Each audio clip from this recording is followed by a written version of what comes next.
देखो आज चैप्टर अपन स्टार्ट करेंगे। चैप्टर नंबर 17 है केंद्रीय प्रवृत्ति के माप। अब इसमें देखिए हमारे पास सिलेबस की बात करते हैं। इसमें अपने पास 17वां चैप्टर जो है इसमें अपने पास 3 चीजें पढ़ने की है। एक तो है माध्य, एक है माध्यक और एक है हमारे पास बहुलक। अब ये बहुलक जो है हमारे सिलेबस में इस बार हटा दिया कोविड-19 की वजह से। अपन ने पढ़ना कितना है, 2 ही पढ़ना है अपने, माध्य और माध्यक। तो माध्यक में ये चीज अपने पास थोड़ा बड़ा है। इसमें 3 फॉर्मूले अपन पढ़ेंगे। कितने फॉर्मूले पढ़ेंगे अपन इसमें? 3। और इसमें जो है अपन एक ही फॉर्मूला पढ़ेंगे। इसमें क्या है कि 2 फॉर्मूले कल्पित विधि वाले, कल्पित विधि वाले। ये 2 फॉर्मूले किसके हो जाएंगे? कल्पित विधि वाले।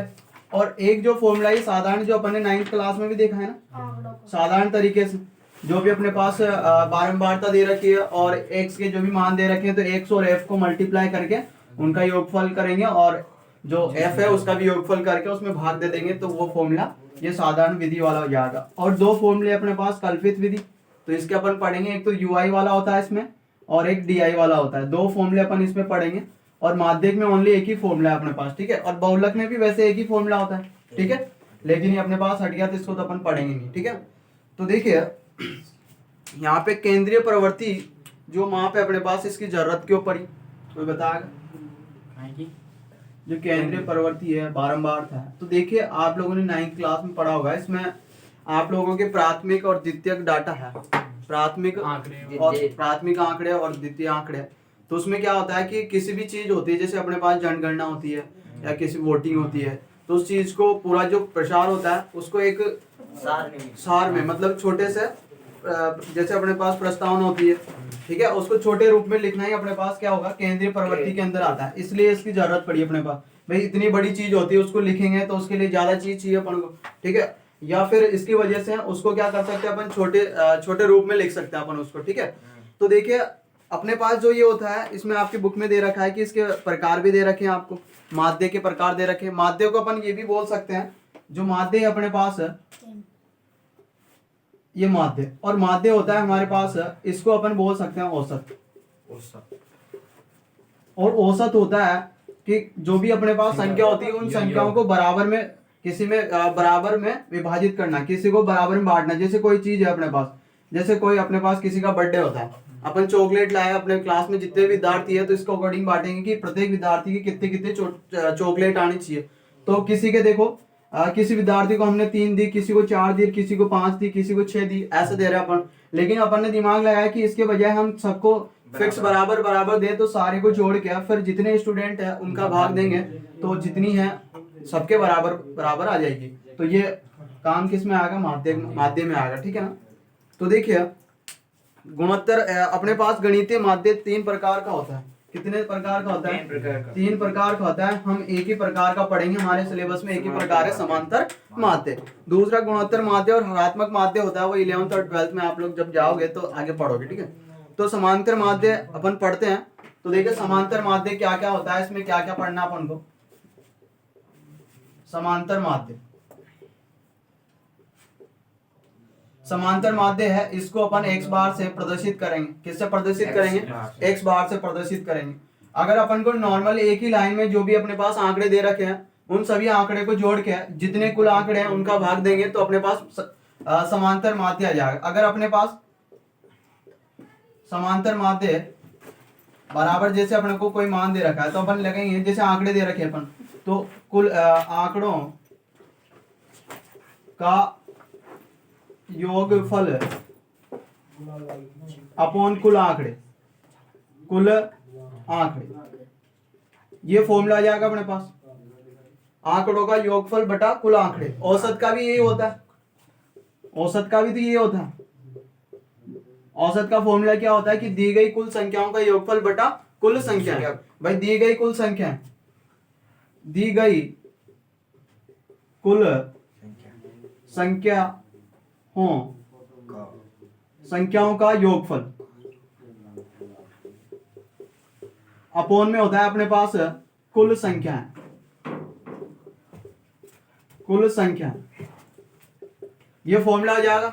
तो ये औसत का भी हो सकता है, अपन इसको समांतर माध्य का भी बोल सकते हैं। जैसे अपन को आंकड़े दे रखे हैं, आंकड़े दे रखे हैं 2 है, 3 है, 1 है, 5 है, 8 है, 6 है, 7 है, ऐसे आंकड़े दे रखे हैं। अब इनका क्या निकालना है अपन को, माध्य निकालना है, समांतर माध्य या औसत बोल लो। तो सबको क्या करना है, जोड़ना है अपन को। तो 2 + 3 + 1 + 5 + 8 + 6 + 7 सबको जोड़ दिया, और जितने अंक है उनका भाग दे देंगे। तो 1 2 3 4 5 6 7, तो 7 का अपन इसमें क्या कर देंगे, भाग दे देंगे।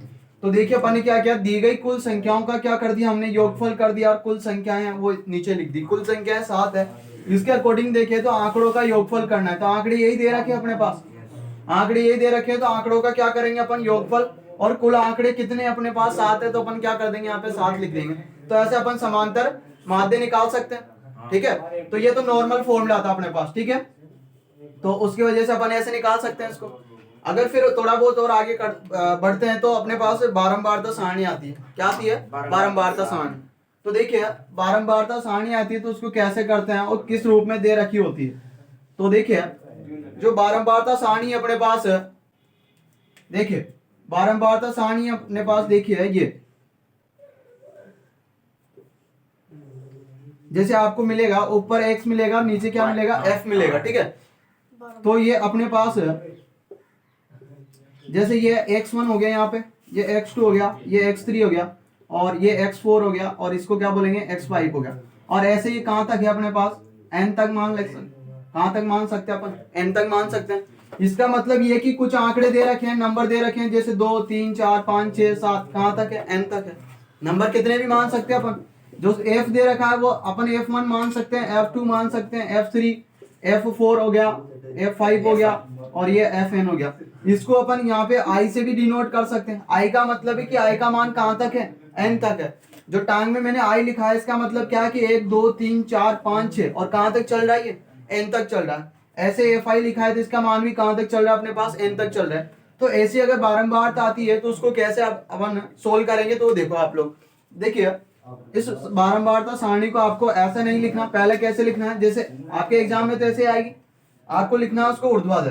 कैसे लिखना है, ऊर्ध्वाधर। जैसे मैंने लिख दी है बारंबारता सारणी आपकी ये बना दी, ठीक है। ये आपके जैसे यहाँ पे f दे रखा है, यहाँ पे क्या दे रखा है, x दे रखा है। इसमें आपके ये i है और ये fi है, तो x1 और x2 और डॉट डॉट डॉट डॉट कहां तक चल रहा है, xn तक चल रहा है। जैसे ये f1 है, ये f2 है, डॉट डॉट डॉट डॉट कहां तक चल रहा है, fn तक चल रहा है।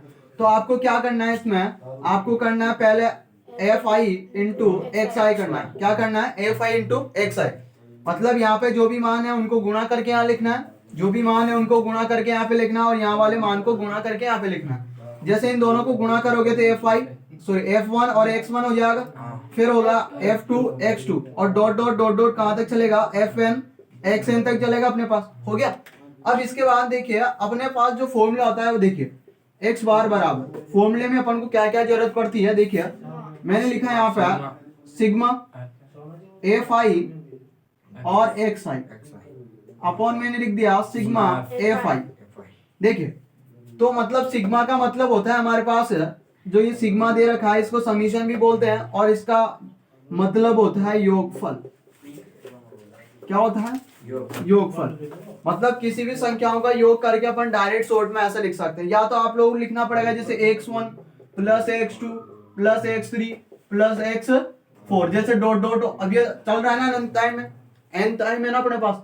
भाई अपन को पता नहीं है कि कितनी भी संख्याओं का क्या हो सकता है, यहाँ पर योगफल हो सकता है। तो इसको अपन शॉर्ट में कैसे लिख सकते हैं, सिग्मा xi लिख सकते हैं।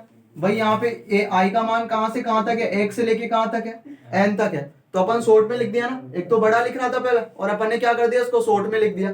तो देखिए इसका मतलब क्या होता है, हमारे पास योगफल होता है। सिग्मा का मतलब क्या होता है, हमारे पास योगफल होता है। तो x बार हमने किसको डिनोट किया, समांतर माध्य को। समांतर माध्य बराबर सिग्मा fi xi बटा सिग्मा fi आ गया। तो इसमें कहां पे है ये, तो देखिए इसका मतलब क्या होता है, मतलब fi का योगफल है, और fi कहां पे आ रहा है, ये मतलब इस वाले बॉक्स का अपन को क्या करना है, योगफल करना, और वही क्या आ जाएगा अपने पास, सिग्मा fi आ जाएगा।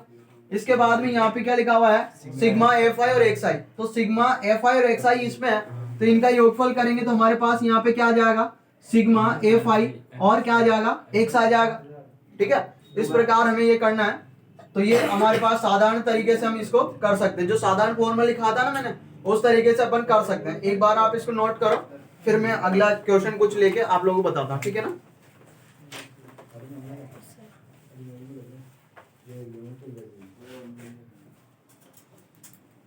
जो सिग्मा एफ आई है और सिग्मा एफ आई एक्स आई है, इसका मतलब है, देखिए यहाँ पे सिग्मा एफ आई का मतलब है हमारे पास बराबर F I F one plus F to plus F three dot dot dot dot कहाँ तक है, एफ एन तक है, योगफल कर रहे हैं अपन इनका। और यहाँ पे सिग्मा एफ आई और एक्स आई है ना अपने पास, इनका भी क्या कर रहे हैं अपन, योगफल। किसका, F one X one plus F two X two plus F three X three dot dot dot dot plus F N और एक्स एन, एन तक योगफल कर रहे हैं अपन। तो इनका ये हो गया, मतलब ये अपन को एग्जाम में ऐसा नहीं मिलेगा, वहां पे तो संख्या मिलेगी, बस मैं बात बता रहा हूँ किसकी, सिग्मा की। जो यहाँ पे इसमें जो भी आंकड़े होंगे ना, उनका योगफल करना है अपन को, ठीक है ना। मतलब जो एफ आई का मान होगा उन सबका क्या करना है, हमें योगफल करना है। और इसमें एफ आई और एक्स आई का जो भी मान होगा उनका क्या करना है, योगफल करना है। अब देखो इसमें क्वेश्चन,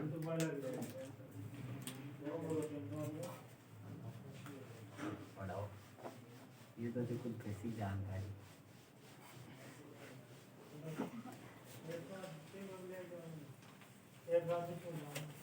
चालू रहा कर रखे थे, देखो ये अपने पास, जैसे ये तो हमें x दे रखा है और ये क्या दे रखा है, हमें f दे रखा है। x में 1 2 3 4 5 और 6 तक दे रखे हैं। इधर बारंबार था हमें दे रखी है, इसकी 5 है, इसकी 2 है, इसकी 1 है, 3 है, 4 है और 1 है, ये दे रखी है बारंबार। जो क्वेश्चन है, और हमें क्या निकालना है इसका हमें समांतर माध्य निकालना है। क्या निकालना है हमें, समांतर माध्य। तो फॉर्मूला हमारे पास क्या होता है, देखिए फॉर्मूला अभी हमें याद होना चाहिए, उसके अकॉर्डिंग अपन टेबल बना लेंगे। एक्स बार बराबर है सिग्मा एफ आई और x I upon sigma F I, यही होता है हमारे पास। अब देखिए हमें क्या क्या करना है, एफ इंटू एक्स करना है एक तो, और नीचे एफ सिग्मा एफ आई का मतलब है कि जो एफ वाला मान दे रखा है उसका भी योग करना है हमें। देखिए तो क्या करेंगे हम, यहाँ पे एक्स इंटू क्या करेंगे, एफ करेंगे, क्योंकि हमें क्या करना है, एक्स और एफ का जो प्रोडक्ट है उनका क्या करना है, योगफल करना है यहाँ पे। तो पहले गुणा करना पड़ेगा हमें, तो एक को 5 से गुणा करेंगे, 5 एकम 5, इनको हो गया 4, 3 एकम 3 और ये हो गया अपने पास 12, ये हो गया 20 और ये हो गया 6, हो गया गुणा। एफ आई इंटू एक्स आई भी हमने कर लिया। अब क्या करना है, देखिए यहाँ सिग्मा, सिग्मा का मतलब जोड़ना है, एक तो इन दोनों को जोड़ना है, ठीक है, और एक किसको जोड़ना है, सिग्मा एफ आई, मतलब एफ वाली वैल्यू को क्या करना है, हमें जोड़ना है। तो देखिए इनको जोड़ेंगे तो अपने पास सिग्मा एफ आई और एक्स आई आएगा। तो देखिए इनको जोड़ो, 5 और 4 9, 9 और 3 12, 12 और 12 24 और 20 हो गए हमारे पास 44, 44 और 6 कितने हो गए हमारे पास, 50 हो गए। इसके बाद में सिग्मा एफ आई भी हम जोड़ेंगे, तो जोड़िए, देखिए 5 और 2 7 और 1 8, 8 और 3 11, 11 और 4 15 और 1 16 हो गया। तो सिग्मा एफ आई का मान हमारे पास कितना आ गया, 16 आ गया। तो देखिए अब इसमें मान रख देंगे अपन, तो एक्स बार बराबर हमारे पास सिग्मा एफ आई एक्स आई का मान कितना आया, 50 आया। तो ये हमने यहाँ पे कितना रख दिया भाई, 50 रख दिया, बटा सिग्मा एफ आई का मान हमारे पास कितना है, 16 है, तो ये हमने क्या रख दिया यहाँ पर 16। तो सिग्मा एक्स बार, देखिए सॉरी सिग्मा एक्स बार बराबर, देखिए इनको काटेंगे, 4 से कट जाएगा हमारे पास, 4 से 2 से काटेंगे इसको कितनी बार, 25 बार, और इसको काटेंगे 8 बार। अब भाग नहीं जा रहा तो भाग दे देंगे, देखो 8 का भाग इसमें देंगे तो हमारे पास 3 बार में 24 आता है, पॉइंट लगाना पड़ेगा एक। अब देखिए पॉइंट लगाने के बाद एक बचा, शेषफल 0 लगाएंगे, 10 हो गया, 10 में कितनी बार जाएगा, एक बार, फिर शेषफल 2 रह गया हमारे पास, 8 घटाएंगे इसमें से, फिर 0 लगा देंगे, 20, 20 में नहीं जाता तो उससे कम हमारे पास 16 आते हैं 2 बार में, फिर 5 बचा हमारे 4 बचा हमारे पास है, तो 0 लगाएंगे 40, और 40 में कितनी बार जाता है, 5 बार जाता है। तो हमारे पास ये समांतर माध्य का मान आ गया, किसका मान आ गया, समांतर माध्य का। तो देखिए हमने क्या किया, वही फॉर्मूला था हमारे पास कि एक्स बार बराबर sigma F I x I upon sigma F I, मतलब एक्स इंटू एफ भी करना है, करना क्यों है, क्योंकि इनका योगफल करना है हमें। इसके बाद में एफ जो दे रखा है उसका भी योगफल करना है। अब तो समझ में आ गया सिग्मा का मतलब, जो यहाँ पे समीशन या सिग्मा है, इनका मतलब होता है जोड़ना है हमें, उनका योगफल। अब अपन ने यहाँ पे क्या कर दिया, डायरेक्ट शॉर्ट में लिख दिया। शॉर्ट में लिखा ना, या तो फिर आपको ऐसे लिखना पड़ता है इसको, या तो आप इसको कैसे लिखते हैं 5 + 2 + 1 + 3 + 4 + 1 ऐसे लिखता, इतना बड़ा लिखना पड़ता। तो या तो फिर डायरेक्ट लिख दो आप सिग्मा एफ, ठीक है, या तो ऐसे जोड़ के आपको इसको 16 करना पड़ता है, या आप डायरेक्ट ऐसे, तो ये डायरेक्ट हो गया ना, इसलिए सिग्मा का यहाँ पे प्रयोग किया जाता है। ठीक है, आया समझ में? ठीक है, अब देखिए दूसरा क्वेश्चन और देखते हैं, 1-2 क्वेश्चन इसके। ये तो था भी, इसमें कोई अपने पास ओनली एक्स डायरेक्ट दे रखा था हमारे पास, एक्स और एफ आ रहा था। मान लीजिए एक्स की जगह पे बारंबारता आ गई, तो कैसे करेंगे, क्योंकि बारंबारता भी तो आएगी। अब देखिए, अब थोड़ा बहुत इसमें अपडेट होगा, वो कैसे होगा देखना ध्यान से। मान लीजिए हमें बारंबारता दे रखी है, बारंबार, और यहाँ पे है बारंबारता का सॉरी बारंबारता नहीं, वर्ग अंतराल। ये है वर्ग अंतराल और ये बारंबार। ये जो बारंबारता है इसको अपन एफ बोल सकते हैं। क्या बोल सकते हैं, ध्यान रखना, बारंबार तो क्या बोल सकते हैं, एफ बोल सकते हैं। अब देखिए क्वेश्चन जैसे आपकी ये आ गया, और इसमें वर्ग अंतराल 0 से 10, 10 से 20, 20 से 30, 30 से 40, 30 से 40, 40 से 50 और 40 से 50 है। अब देखिए इसमें अपने मान दे रखा है, जैसे 5 है, 8 है, 3 है, 2 है और 1 है, ऐसा मान दे रखा है हमें। और हमें क्वेश्चन बोल रखा है कि निम्न बारंबारता सारणी का समांतर माध्य ज्ञात कीजिए। क्वेश्चन ये है। अब समांतर माध्य ज्ञात करने का फॉर्मूला तो हमारे पास ये है, x बार बराबर क्या है, सिग्मा एफ इंटू एक्स बटा सिग्मा एफ, यही है ना। अब देखिए इसका मतलब ये नहीं है कि हम इसे काट दें डायरेक्ट एफ से, यहाँ पे अलग चीज है, यहाँ पे पहले योगफल होता है, ये तो गुणा में होता है तब होता है ऐसे, इनका योगफल होगा ये, क्योंकि ये एफ एक्स एक संख्या है यहाँ पर पूरी, ऐसे मानो आप, ठीक है ना। अब इन ये फॉर्मूला हमारे पास एफ एक्स चाहिए और एफ चाहिए, तो एफ एक्स निकालने के लिए हमें पहले क्या चाहिए, एक्स चाहिए, हमें क्या चाहिए भाई, एक्स। तो देखिए एक्स बराबर, जो एक्स का फॉर्मूला होता है वो होता है हमारे पास, एक्स बराबर होता है उच्चतम सीमा प्लस निम्नतम सीमा। उच्च सीमा प्लस निम्न सीमा को हम प्लस करेंगे और उसमें किसका भाग दे देंगे, 2 का भाग दे देंगे, तो किसका मान आ जाएगा हमारे पास, एक्स का मान आ जाएगा। किसका आ जाएगा भाई, एक्स का। कोई दिक्कत यहाँ पे। अब देखिए उच्च सीमा कौन सी है, ये तो हो गई हमारे पास निम्न सीमा। कौन सी हो गई है, निम्न सीमा हो गई। और जो ये है हमारे पास, ये उच्च सीमा हो गई हमारे पास, ठीक है भाई। तो निम्न और उच्च कौन सी होगी, पहले वाली तो निम्न हो गई और बाद वाली कौन सी हो गई, उच्च सीमा हो गई। अब हमें क्या करना है, इनका योगफल करके किसका भाग देना है, 2 का भाग देना है। अब देखिए 0 + 10 करेंगे, अब क्या निकाल रहे अपन, x, तो x का एक और बॉक्स बनाना पड़ेगा हमें यहाँ पर। अब देखिए, अब x का मान निकालना हमें, उच्चतम प्लस निम्नतम सीमा को 10 + 0 करेंगे, 10 आएगा, 10 में 2 का भाग देंगे और 5, ऐसे भी बोल सकते हो 10 का आधा 5। फिर 20 + 10 करोगे तो 30 हो जाएगा, 30 का आधा 15 होता है। देखिए एक तो ऐसे आप जोड़ के इनको कर सकते हो, फिर इन दोनों को जोड़ा 50, 50 का आधा 25, फिर इन दोनों को जोड़ा 70, 70 का आधा 35, और इन दोनों को जोड़ा अपने पास 90 और 45 हो गया। लेकिन देखिए थोड़ा बहुत हार्ड हुआ, हमें इतना हार्ड भी नहीं करना, इसे आसान बनाना, हमें जोड़ना नहीं है। लेकिन कैसे करेंगे, तो देखिए हमें पहला तो निकाल लिया, कौन सा ये निम्नतम और उच्चतम सीमा को जोड़ के एक्स का मान पहला वाला निकाल लिया अपन। अब क्या करेंगे अपन, इसमें जो अंतर चल रहा है वही इसमें प्लस करता हुआ चलेंगे अपन। इसमें अंतर कितने का चल रहा है, 10 का चल रहा है ना हर जगह। तो 5 में 10 प्लस करो, 15 में 10 प्लस करेंगे 25, 25 में 10 प्लस करेंगे 35, 35 में 10 प्लस करेंगे 45। ऐसे भी अपन कर सकते हैं, लेकिन पहले क्या निकालना पड़ेगा, ये एक तो निकालना पड़ेगा कम से कम। 10 + 0 किया और उसमें 2 का भाग देंगे, 5 आ गया। फिर देख लीजिए अंतराल कितने का चल रहा है, उतना ही प्लस करते हुए आ जाइए, तो आपके एक्स का मान आ जाएगा। मतलब हमारे पास अब एक्स का भी आ गया, एफ हमारे पास दे ही रखा है, तो इन दोनों को क्या करना है, अब हमें गुणा करना है, तभी तो योगफल कर पाएंगे अपन। तो देखिए हमारे पास x इंटू हमें करना f, तो देखिए जोड़ो इनको, सॉरी पहले गुणा करेंगे, 5 को 5 से गुणा करेंगे 25, फिर 15 इंटू 8 करेंगे 120 हो जाएगा, फिर 25 को 3 से गुणा करेंगे तो 75 हो जाएगा, फिर 35 को 2 से गुणा करेंगे 70 और 45 से कम 45।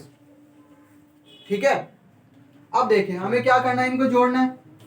हमें यहाँ पे सिग्मा एफ और एक साई की वैल्यू चाहिए, एक नहीं चाहिए, तो इनको जोड़ना पड़ेगा। और एक हमें इसकी भी वैल्यू चाहिए, यहाँ पे इसका भी मान हमें चाहिए, सिग्मा एफ आएगा, क्योंकि फॉर्मूले में अपने पास सिग्मा एफ आई है और एक एफ आई और एक्स आई है, ये यहाँ पे अपन ने निकाल लिया। तो इसको जोड़ लीजिए, 5 और 8 हो गया हमारे पास 13 और 3 16, 16 और 2 18 और 1 हो गया हमारे पास 19 हो गया भाई। इधर आ जाइए, जोड़ेंगे, देखिए 5 और 5 हो गया 10, 10 और 5 15, एक हासिल का 2 और 2 4, 4 और 7 हो गया हमारे पास 11, 11 और 7 हो गया 18, 18 और 4 हो गया हमारे पास 22 और एक हासिल का 23, 2 हासिल का 1 हियर, 2 हासिल का 3 हो गया हमारे पास। कितना हो गया भाई, 335 हो गया। तो देखिए अब हमें मान किसका निकालना है, एक्स बार का निकालना। हमारे पास सारे मान आ गए, सिग्मा एफ आई और एक्स आई का मान 335 आ गया और सिग्मा एफ आई का मान हमारे पास कितना आ गया, 19 आ गया। तो देखिए मान रखेंगे हम यहाँ पे, तो एक्स बार बराबर इसका मान हमारे पास 335 है और इसका मान हमारे पास 19 है। तो जब इसको अपन काटेंगे तो अपने पास किसका मान आ जाएगा, एक्स बार का मान आ जाएगा। आगे समझ में, तो इस प्रकार करना है आपके क्वेश्चन। तो ये तो था साधारण फॉर्मूले से अपन कैसे कर सकते हैं इस वाले से। ये चीज हमने 9th क्लास में भी पढ़ी है, ये चीज हमने 9th क्लास में पढ़ी है। अब इसमें अलग आता है कि कल्पित विधि से कैसे किया जाता है, तो वो करेंगे। पहले इसको आप एक बार देख लीजिए, नोट कर लो आप, है ना। देखो उदाहरण नंबर 3 है इसी का, जैसे अपने किताब का है, उदाहरण नंबर 3 है। ये बोल रहा है हमारे पास कि 8 क्रमागत विषम संख्याओं का औसत 16 है, तो संख्या ज्ञात कीजिए। 8 क्रमागत विषम संख्याओं का औसत कितना है, 16 है। अब आपको बताया कि देखिए क्रमागत का मतलब होता है लगातार चलती संख्या। जैसे अपन गिनती बोले, 1 के बाद में 2 आएगा, 2 के बाद 3 आएगा और इसके बाद में 4। लेकिन ये कौन सी संख्या है, ये अपने पास कौन सी संख्या है, ये हमारे पास प्राकृत संख्या है। इनको बोल सकते हैं क्रमागत प्राकृत संख्या है ये, क्योंकि इसमें एक का अंतर चल रहा है, सब में एक का अंतर चल रहा है ना, तो ये प्राकृत संख्या हो गई। हमें यहाँ पे विषम क्रमागत संख्या चाहिए, कौन सी, विषम। और विषम में देखो कैसा होता है, जैसे 1 से स्टार्ट होती है, फिर 3 आता है, फिर 5 आता है, फिर 7 आता है, डॉट डॉट ऐसे चलती है। सब में अंतर 2 का चलता है, सब में अंतर 2 का चलता है, तो वही अपने पास विषम होती। अब क्रमागत की बात कर रहा है, तो मान लीजिए जैसे पहली संख्या अपने पास है, पहली संख्या अगर x है, अगर पहली संख्या यहाँ पर x है, ये मैंने x मान ली, तो दूसरी कब आएगी, तब इसमें मैं 2 प्लस करूंगा, तभी तो कौन सी आएगी ये। और जब ये कब आएगी, तब इस संख्या में मैं क्या कर दूं, 2 प्लस और करूंगा, तो कितनी हो जाएगी, x प्लस 4, ऐसे आएगा ना भाई, 2 प्लस करता हुआ चलना अपन को।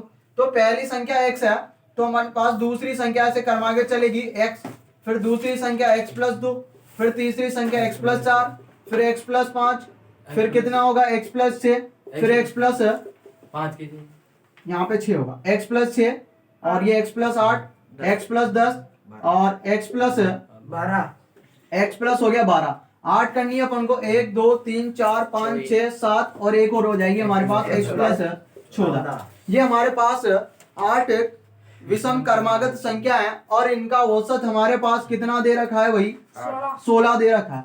अब विषम क्रमागत संख्याओं का औसत हमें 16 दे रखा है, तो औसत का फॉर्मूला हमें अभी पढ़ा था, क्या था कि दिए गए सभी आंकड़ों का योगफल है बटा दिए गए कुल आंकड़े। अपन नीचे लिख देंगे, या दी गई कुल संख्या है अपॉन दी गई कुल संख्याओं का योगफल बटा कुल संख्या, यही होता है हमारे पास। तो देखिए तथा इनका औसत हमें कितना दे रखा है, 16। औसत हमें दे रखा है 16। अब देखिए औसत बराबर फॉर्मूला होता है हमारे पास, औसत बराबर होता है दी गई कुल संख्याओं का योगफल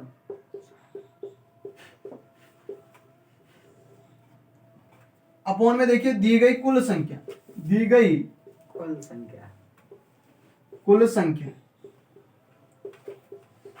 देखिए ऊपर तो देखिए औसत तो कितना दे रखा है, 16 दे रखा है। दी गई कुल संख्याओं का योग कितनी दे रखी है, x प्लस 2 है, फिर तीसरी संख्या x प्लस 4, फिर x प्लस 6, फिर x प्लस 8, फिर x प्लस 10, फिर x प्लस 12, फिर हमारे पास x प्लस 14, ये हो गई हमारे पास पूरी 8 संख्या, और अपोन में हमारे पास कितनी संख्या है हमें पता है 8 है भाई। तो ये 16 तो ऐसा सही है, बराबर देखिए इनको जोड़ेंगे 1 2 3 4 5 6 7 8, क्योंकि कितनी संख्या है 8, तो कितने x हो गए हमारे पास 8x हो गए।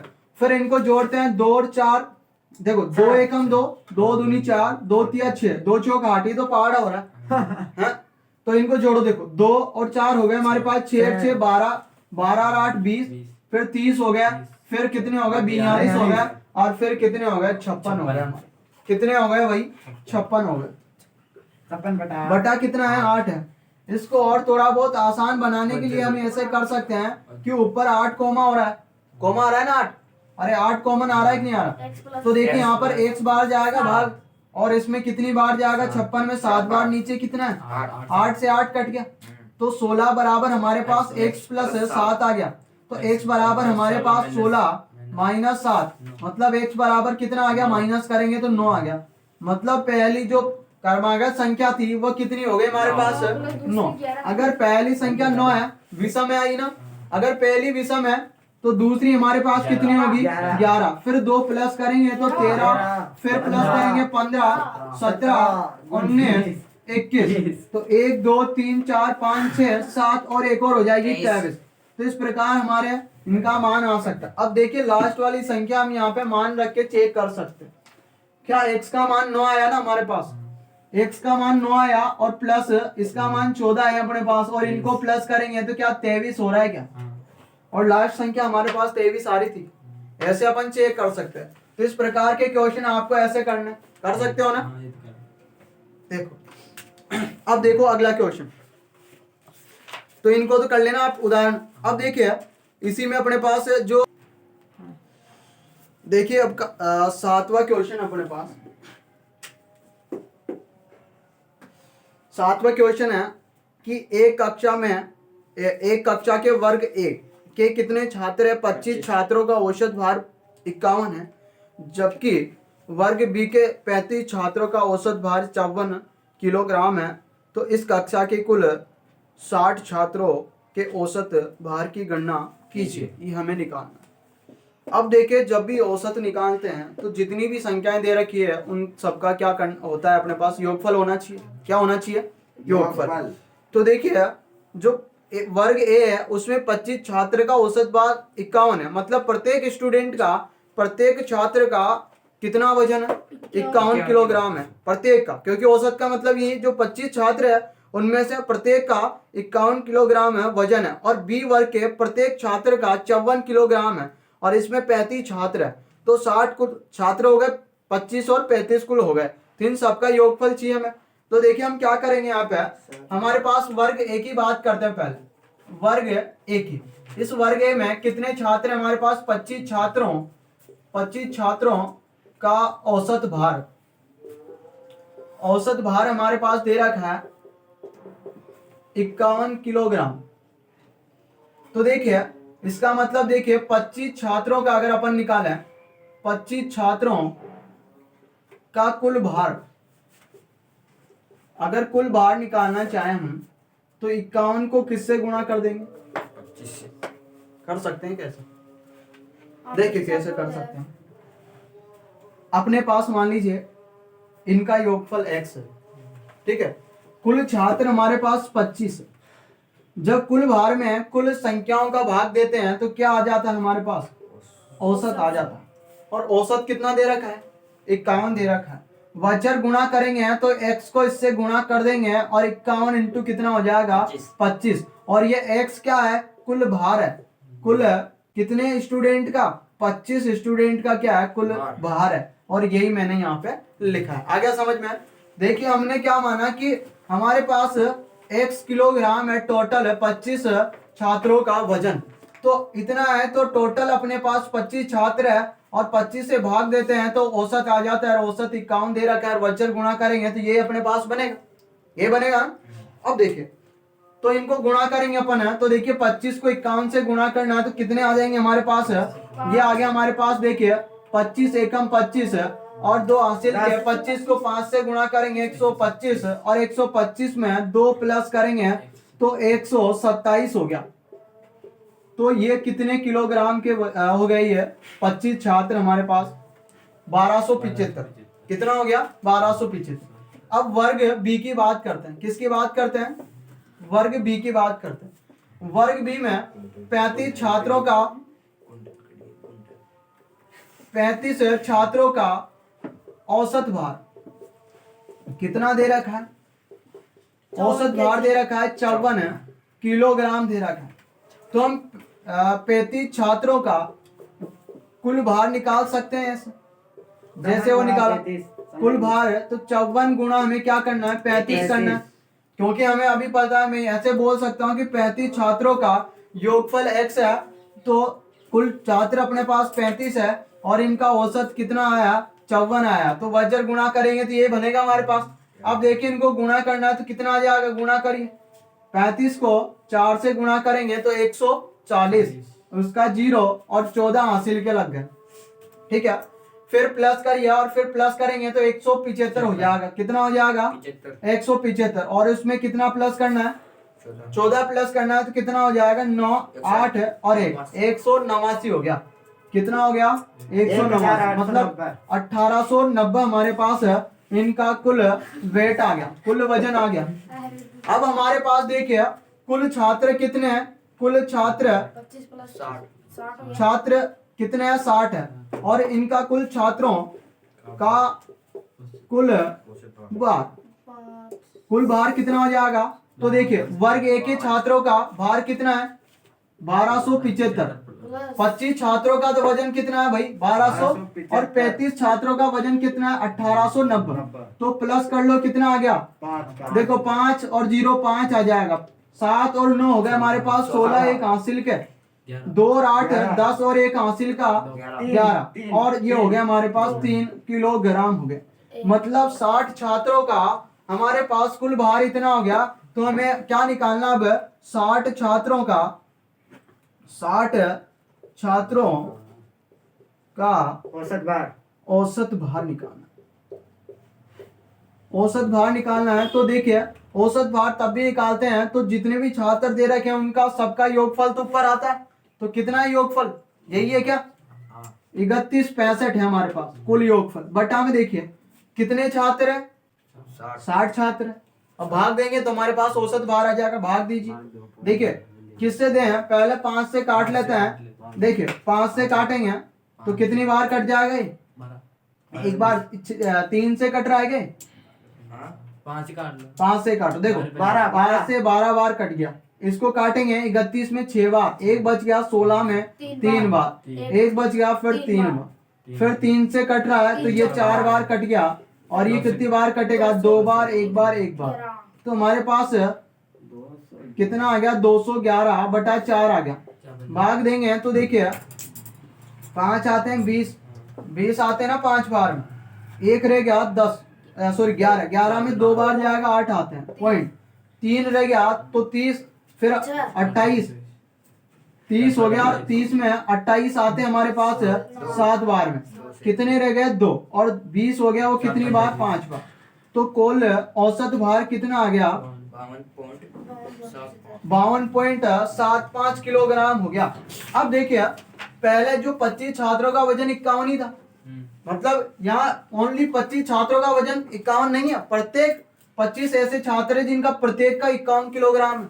और यहाँ 35 का 54 नहीं है, एक स्टूडेंट का ही 54 है यहाँ पर। और ऐसे कितने स्टूडेंट है जिनका 54 है? 35 है। और जब इनका योगफल किया, देखो इनमें तो औसत भार क्या था भाई? कम था हमारे पास, इसलिए हो गया। अब इनमें देखिए हमने क्या किया, इनका जोड़ा और भाग वगैरह दिया। तो हमारे पास क्योंकि छात्रों 60 छात्र हैं हमारे पास, तो जो 60 छात्र दे रखे हैं इनका जो कुल भार है वो अपने पास ऊपर आएगा, तो उसका मान होना चाहिए अपने पास। और जितने छात्र है वो अपॉन में होना चाहिए, तभी तो औसत निकाल पाएंगे अपन। ठीक है, आ गया समझ में? उतारो एकदम देखो शॉर्ट तरीका, बहुत बढ़िया तरीका, देखना ध्यान से। इसमें कितने स्टूडेंट है? 25 है। इसमें कितने हैं? 35 है। अगर मैं ऐसे बोलो आप लोगों से, औसत क्या होता है कि प्रत्येक छात्र का भार बराबर हो। अभी अपन ने यहाँ पे किया कि 60 छात्रों का भार कितना? 60 का नहीं है, 60 में से प्रत्येक का 52 हो गया हमारे पास, 52.75 किलोग्राम हो गया। सब में बांट लिया ना। अब ऐसे इसको बांटना चाहूँ, अगर मैं यहाँ 35 स्टूडेंट का बाहर कितना रखूं, 51 ही रखूं, तो इसमें से कितना कम करना पड़ेगा, 3 कम करना पड़ेगा ना, तो कितना आ जाएगा 51। तो ये कितने स्टूडेंटों में करना पड़ेगा, 35 स्टूडेंट है जिनका प्रत्येक का भार कितना करना पड़ेगा, मेरे 3-3 किलोग्राम करना पड़ेगा ना। तो टोटल मैंने 35 स्टूडेंट का कितना कर दिया भाई, बताइए कितना कर दिया, 105 किलोग्राम मैंने क्या कर दिया भाई, कम कर दिया। तो अब इसका भी औसत भार कितना हो गया 51, 35 छात्रों का, और 25 छात्रों का भी भार कितना हो गया 51। तो इनको जोड़ेंगे तब भी इनके भार में कोई परिवर्तन नहीं आएगा, मतलब 60 छात्रों का औसत भार कितना आ गया 51 आ गया। लेकिन अभी मैंने ये निकाल रखा है 105 किलोग्राम हटा दिया ना मैंने, अब इसको भी तो डिवाइड करना, अब इसको कितने छात्रों में डिवाइड करना वापिस, भाई ये एक्स्ट्रा चीज है, ऐसे मानो ये एक्स्ट्रा चीज है, अभी इस एक्स्ट्रा को भी तो देना पड़ेगा पूरे 60 विद्यार्थियों को, तो 60 को देना पड़ेगा, तो अब इसको 60 में बांटो, और 60 में बांटने के लिए इसमें किसका भाग देना पड़ेगा, 60 का भाग देना पड़ेगा। अब 60 का भाग नहीं है, देखो 5 से काटेंगे इसको कितनी बार, 12 बार, इसको कितनी बार काटेंगे 21 बार। अब 21 में भाग दो, देखो एक बार जाएगा, फिर बचा हमारे पास कितना 9 बच गया, हमारे पास कितना रह गया 9। अब यहाँ पे पॉइंट लगाते हैं 90, 90 में कितनी बार आते हैं हमारे पास 84 आते हैं, कितनी बार 7 बार में, 7 बार में कितने आते हैं 84, माइनस करेंगे तो कितना रह गया हमारे पास, देखिए यहाँ से माइनस करेंगे 6, फिर 0 लगाएंगे, अब 60 कितनी बार आता है 1.75 किलोग्राम आ गया, 1.75 किलोग्राम 60 विद्यार्थी है, उन सबको अपन इतना हिस्सा और दे सकते हैं, अभी प्रत्येक स्टूडेंट को दे सकते हैं ना। तो प्रत्येक स्टूडेंट को अपन कितना दे रहे थे 51 तो दे ही रहे थे। अब ये एक्स्ट्रा जो बचा था, तो इसमें से भी प्रत्येक को अपन कितना दे सकते हैं 1.75 दे सकते हैं, और इनको प्लस करेंगे तो कितना आ जाएगा 52.75, इतना और दे सकते हैं अपन, ठीक है वो अलग है। तो इस प्रकार अपन उसको क्या कर सकते हैं, क्योंकि देखिए इसमें प्रत्येक स्टूडेंट का हमने 3 किलोग्राम हटा दिया, तो 35 स्टूडेंट का कितना हट जाएगा 105 किलोग्राम हट जाएगा। तो अब प्रत्येक स्टूडेंट का भार 51, इधर भी 51, मतलब 60 स्टूडेंटों का भार कितना हो गया 51 हो गया। लेकिन अब 105 बच रहा है, इसको भी तो बांटना है ना सब में, अब सब में बांटेंगे तो प्रत्येक स्टूडेंट में कितना बटेगा 1.75 बटेगा, और प्रत्येक स्टूडेंट में पहले कितना बच रहा था, इतना तो आ ही रहा था, इतना और दे दिया इतना, तो पूरा इतना दे देंगे, ठीक है ऐसे करना है।